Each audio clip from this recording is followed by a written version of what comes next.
आप सभी को जय श्री कृष्णा, राधे राधे, जय माता दी। आप सब कैसे हैं? आशा करती हूँ आप सब अच्छे होंगे। हमारे चैनल में आप सभी का स्वागत है। हम आप लोग को एक तिलक गीत सुनाने जा रहे हैं। गीत आप लोग को कैसा लगा कमेंट बॉक्स में जरूर बताइएगा। अगर पसंद आएगा तो हमारे चैनल को शेयर, सब्सक्राइब, लाइक जरूर करिएगा। अपना प्यार दुलार आशीर्वाद सदा अपनी छोटी बहन पर बनाए रखिएगा। के कर ऊंची महलिया त जगमग करेला हो, के कर सुंदर लीलार तिलक भल सोहेला हो, के कर ऊंची महलिया त जगमग करेला हो, के कर सुंदर लीलार तिलक भल सोहेला हो। राजा दशरथ के ऊंची महलिया त जगमग करेला हो, राजा दशरथ के ऊंची महलिया त जगमग करेला हो। राम जी के सुंदर लीलार तिलक भल सोहेला हो, राम जी के सुंदर लीलार तिलक भल सोहेला हो।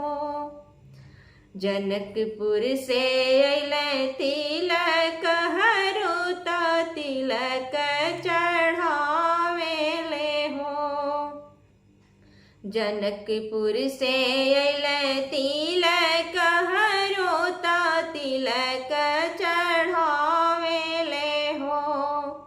राम जी के चढ़ेला तिलकवा तिलक बड़ सुहावन हो, राम जी के चढ़ेला तिलकवा तिलक बड़ सुहावन हो।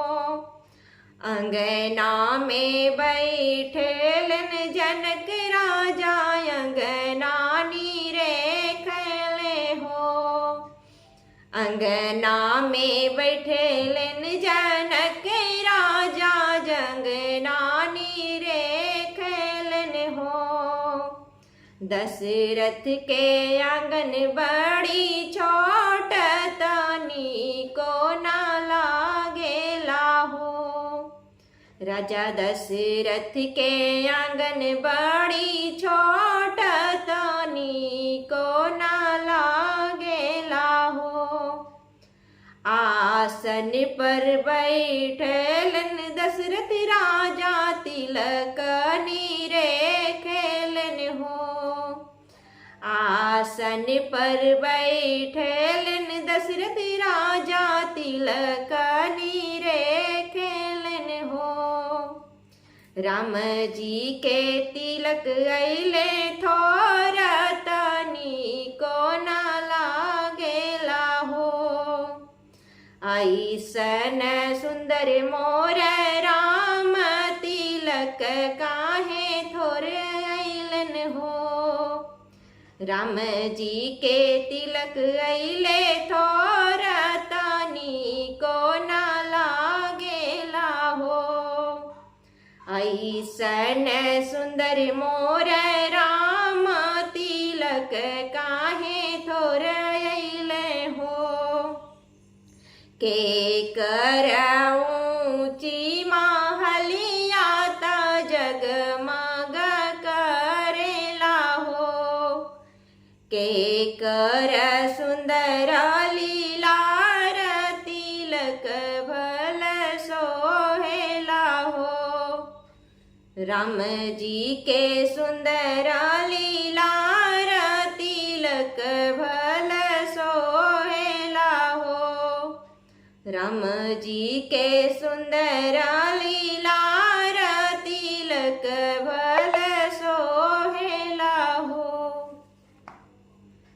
ये गीत आप लोग को कैसा लगा कमेंट बॉक्स में जरूर बताइएगा।